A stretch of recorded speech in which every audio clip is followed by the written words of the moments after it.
All right. Thank you. I just got to take a second to sit up here. I don't want to give anything away.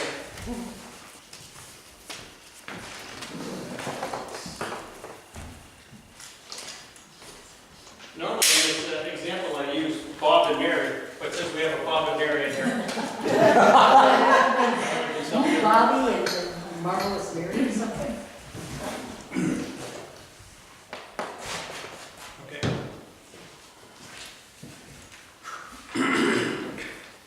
Mr. Toastmaster, fellow Toastmasters, welcome guests.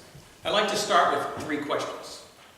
My first question is, how much stuff is enough to make you happy? My second question is, how much money is enough to make you happy?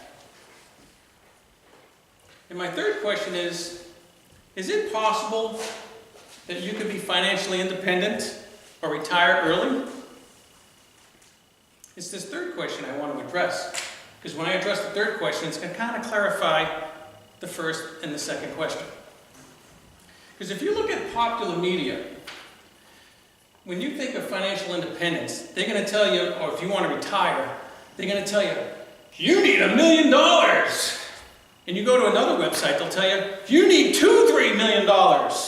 And a third website will say, you need at least 20 times your highest salary, or you'll never be retired comfortably. This is quite daunting. When I see this, I'm like, I think I'm working until I'm 90.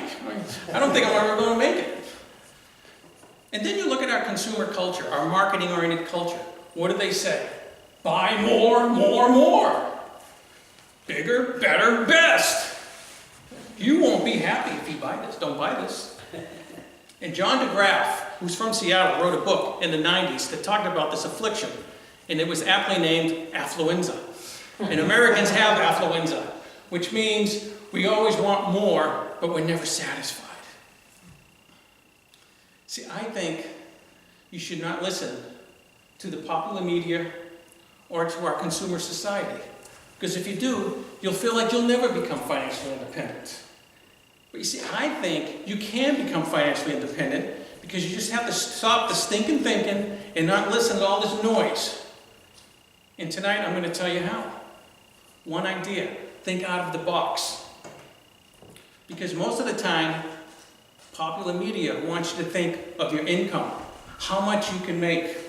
Oh, I need a raise. I need to make more. I need to buy more. But I'm going to tell you today, don't think income, think expenses. And I'm going to highlight this by talking about 2 individuals who want to be financially independent. For simplicity reasons, they're both about 40-year-old professionals, not married, no kids, just to make this simple. The first person is Complex Carl. And the second person is Simple Sally. So let's take a look at their monthly expenses. Here is Carl's monthly expenses, and here is Sally's monthly expenses. Now, the biggest monthly expense you have is your house. And Carl loves houses. He always believes when he gets a raise, he buys a new house. So he goes out, he buys a new house, and what's his monthly expense? It's about $2,500 a month. He has a beautiful house, and it's about $2,500 for the mortgage, the rent, the mortgage, the property taxes, insurance, and everything. It's about $2,500. You look at Simple Sally, she's about 40. She decided to buy a small house or a condo and just pay it off. So her monthly expenses at this time are a big whopping $300. Why? Because all she has to pay is her maintenance and her property tax and her insurance. She made that choice. Now the second big expense is your auto. Complex Carl thinks, I need a new car every year. He leases his car every 3 years because he thinks that's important. And there's nothing wrong with that. I'm not saying what's right or wrong. This is a decision that he's made. So he leases a car, and his insurance is about $500 a month. Simple Sally, she just owns a Honda. She's had that thing for 9 years, and she's going to keep it till it dies. What's her payment every month? $0. Because she made that choice. Complex Carl feels like he needs a boat. So we went out and bought one. Why not? I need my toys. I'm 40 years old. I'm going to buy a boat. Nothing wrong with that. It's just costing him $500 a month. Simple Sally, she reminded what her father said about boats. You know, boats stand for, you know, break out another 1,000. Or bankruptcy on the trailer. So she doesn't own a boat. She might own a kayak, but she doesn't own a boat. Okay, next. Complex Carl likes to go to Whole Foods. It's a little bit more expensive. Nothing wrong with that. But Simple Sally, she just goes down to Fred Meyer's and she finds what she needs down there. So she doesn't spend as much. They both like to go to restaurants, a little bit more for Carl, a little bit less for Sally. Obviously, Carl here has a little problem with his coffee. I think he's ready for a 12-step program. Sally also drinks her own coffee at home, but she does go out because she finds it very social. Also, Complex Carl likes very expensive vacations. Sally, she likes to go on vacation too, but she likes to do it locally, and every once in a while do a big trip. And finally, gas. Obviously, Complex Carl has that big car. He likes to drive around in it. Whereas Simple Sally, she likes to ride her bike, but she got to get places, so she does own a car.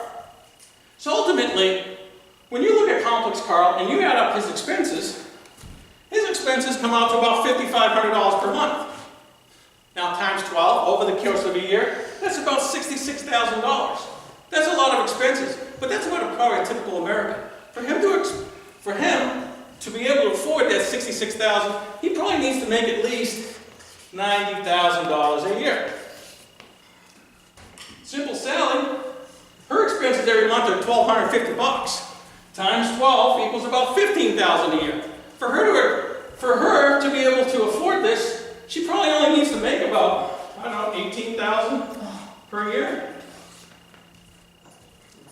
Now, I would hope that if there's a recession and someone's going to lose their job, Carl's going to have a little problem because he needs to make that $90,000 to make for all his toys, and he's got some serious debt. And Simple Sally kept it simple, and she only needs to make $18,000. Remember, they're both professionals. I bet you Complex Carl, he probably having a little trouble saving money. I bet you Simple Sally's having a pretty easy time saving money. Now, there was a study called the Trinity Study, and it's something that was taking place in the early 2000s. And they determined, well, how much does a person need to be financially independent? They said what you need to do is to find your expenses and times it by 25. So when we take Complex Carl, we take a look at his yearly expenses, $66,000 times 25 equals $1.65 million. For him to be financially independent, he needs $1.65 million. That's a lot. If he's only making $90,000, probably not saving very much. Now let's take a look at Simple Sally. If she wants to be financially independent and she's perfectly happy living this way, well, she just needs 25 times 15,000. That's about 375,000. Is that doable? That's very doable. Now here's a kicker. She's 40 years old. I don't know how much she's saved, but let's say Simple Sally is making the $90,000 that Complex Carl's making, and she only needs $18,000 expenses. She's saving like $70 grand a year. Can she make $375,000? Probably the time she's 45, she probably could just retire and be done with it. She's financially independent. Whereas Carl, he needs $1.65 million. He's like, forget that. I'm never going to make that. I better depend on my Social Security. And you don't want to do that. Okay, you might think this is pie in the sky. Has anyone ever heard of Mr. Money Mustache? Anyone? Mr. Money Mustache? Anybody? No. Mr. Money Mustache runs a blog. And when he was 20 years old, he realized, you know something, I don't want to work for the rest of my life. So he decided him and his wife, who would later become his wife, saved a tremendous amount of money over the 10 years. And then by the time he was 30, he had bought his house, both were software engineers, they made about $135,000 together. They both bought their house, owned it, $200,000 house in Colorado, and saved $600,000. Because they realized their expenses for a month was only $24,000. He's been retired for 10 years. And he writes that Mr. Money Mustache blog. And another person, Joe Dominguez. Anyone know Joe Dominguez? Joe Dominguez, he lived in a ghetto in his early 60s, and then he got hired at Wall Street, made some money, saved $70,000 in 1970, which is about $400,000 today, never worked another day in his life. wrote about in a book called Your Money or Your Life. It's a great book. Now, I started this presentation with 3 questions. I asked you, how much is enough to make you happy? That's your values. There's no right and wrong. That's up to you. The second question is, how much money do you need to be happy? That's evaluating your values, making choices, and seeing how much it costs. That's up to you. Finally, is it possible that you can be financially independent and retire early? No doubt about it. If you evaluate your values, look at the choices you make, and account for your expenses every month, and if you keep it low, you have a better chance of retiring. Not only can Simple Sally do it, but Mr. Money Mustache does it, Dominguez does it, and you can do it too. It's your choice. Mr. Toastmaster.